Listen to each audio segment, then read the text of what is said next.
and gates instead of plates. And inside the ceilings and halls festooned with jewels all over the walls. His royal spouse, the Queen of Spades, rolled in riches, so weighed as much could be, as almost anyone could see. For such a weighty queen to bear, they built a secretly pine. One fine day from her casement high, she waved to him. He lost his head, he lost his grip. The sedan chair lurched, and then with a flip, out popped the queen, head over heels, rolled down with a bounce and a splash right into the tub. And here a whale, a fine old glutton, swallowed her down to her last jade button. His nose, I'll eat nothing but her jewels and her clothes. The King of Diamonds, black as thunder, fumed and raged at this terrible blunder. Wasting jewels in this silly way, someone in jail for this crime must pay. Then he called in the joker, jolly and lean, and ordered him to carry the queen.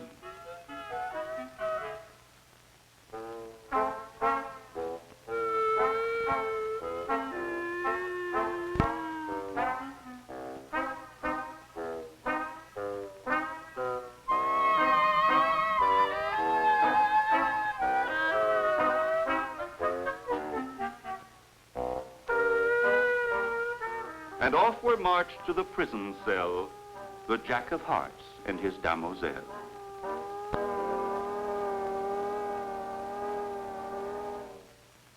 The King of Diamonds had a brother who lived in a castle somewhere or other. This castle of his was all patched up. So miserably poor was the poor King of Cups. And when there was nothing left to eat, he decided to set off for his brother's retreat. He patched up the patches and locked the doors, wept great tears in threes and fours, worked up his courage by and by, and off he trudged with his cup and a sigh.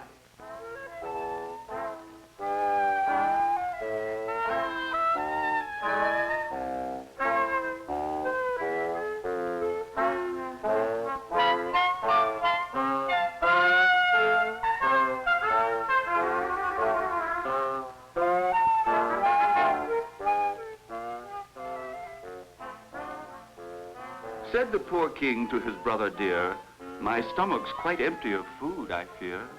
I'll give you a bone to suck and chew, but you've got to earn it, yes you do. It's time for my subjects to pay up their offers, so go get their gold and replenish my coffers. The King of Cups, quite weak in the knees, went out and collected the yearly fees, and devoured with his eyes the roasted bird his brother sat eating without a word.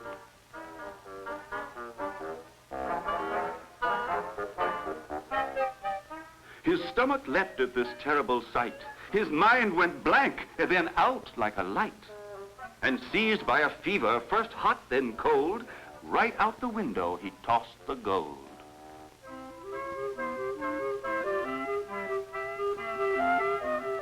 It was really a wonderful, wonderful day for all the subjects who'd had to pay. For just when things were looking the worst, right out of the blue, they were reimbursed. But the King of Diamonds in making repairs for this hideous crime.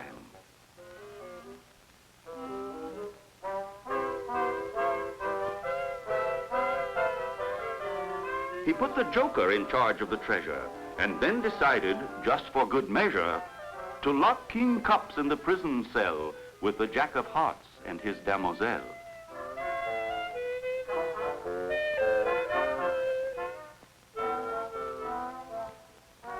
The King of Diamonds on another day mounted his carriage and was off and away. But his royal steed, as he trotted along, heard some music which, loud and strong, came from the frolicsome Ferris wheel, a sight almost too good to be real. Dear brother horse, come for a ride. Just one jump and you're up on the side. So jump he did, and now you'll see the fate of the king, poor victim he.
the joker then was called upon to draw the carriage ere and anon, whereas the horse ended up in the cell with Cups, the jack, and his damoiselle.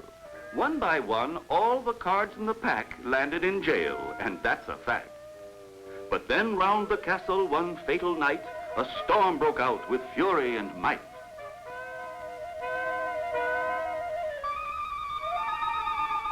The prison was guarded, nor need it seem queer, by 2 cards of clubs, impervious to fear.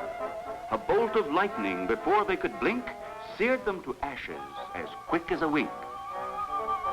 The King of Diamonds at once decided for another guard to be provided, and dragged from his bed by physical force the good jolly joker, the same of course.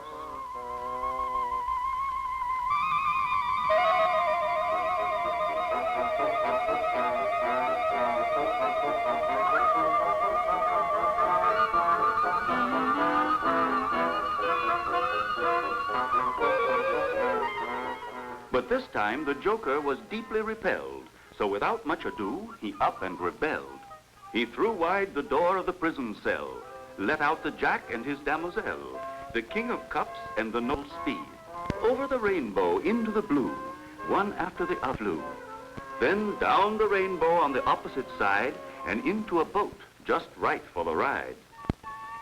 The boat was a vessel of silver and gold, as swift as an arrow, a sight to behold. And it carried them off far, far away to a distant land all merry and gay. The land of the jokers, that was its name, a land quite worthy indeed of him, where everyone dances and everyone plays, and everyone smiles to the end of his days. And what was the fate of the king and queen? In their tumble-down castle, when last they were seen, they lived alone, abandoned by all, eaten away by wormwood and gall, down to 2 little strips, just room to pen, just 2 little words, to wit, the end.